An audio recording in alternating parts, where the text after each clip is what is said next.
Ever wondered what would happen if buyers and sellers conspired to alter market dynamics? In the world of international trade, there's a word for that: collusion. It's when buyers and sellers collaborate not in a competitive manner, but to artificially inflate or deflate prices. It's a bit like a puppet show, with prices dancing to the strings held by colluding parties. They aim to disrupt the market, creating an illusion of scarcity or surplus, and then sell to a third party at these manipulated rates. Imagine the shockwaves this sends through the market. Now, this might sound familiar. Yes, it's somewhat akin to practices seen in the stock market, but it also happens right here in the realm of international trade. So now you might be asking, how does this all work? Well, it's a bit of a dark art, and we're about to delve into it. This manipulation, while similar to certain practices in the stock market, also takes place in international trade. But how? Let's find out. This session is powered by NavaTies and International Trade and Engagement Platform. It is a one-stop place for learning about international trade or for any support and service related to exports and imports.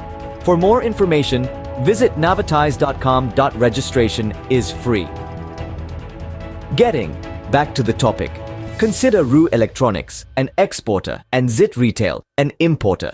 They decide to manipulate the prices of electronic goods. The collusion begins with a series of fictitious transactions. RU and ZIT create fake purchase orders, invoices, and shipping documents to indicate transactions at inflated prices. These actions create an illusion of scarcity, driving up market rates.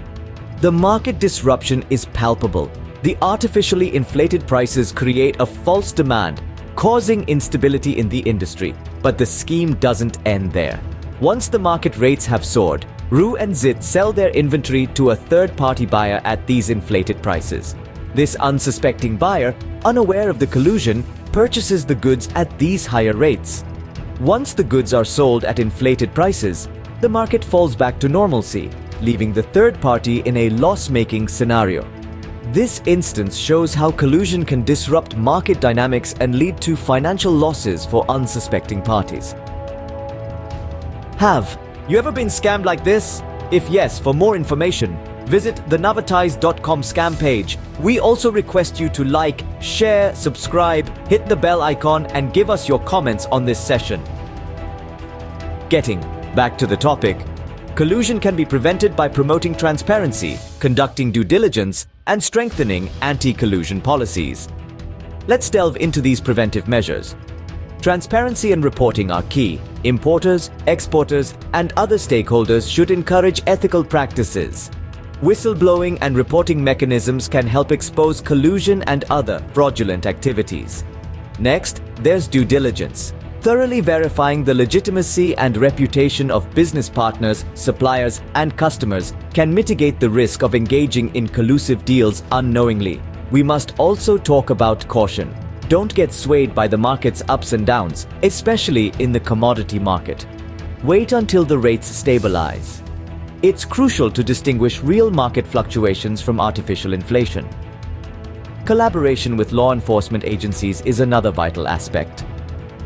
Reporting suspicious activities and cooperating with investigations can deter future scams. Finally, companies should enforce strict anti-collusion policies and ethical guidelines. By fostering a culture of transparency, accountability, and ethical business practices, stakeholders can protect the integrity of the global marketplace.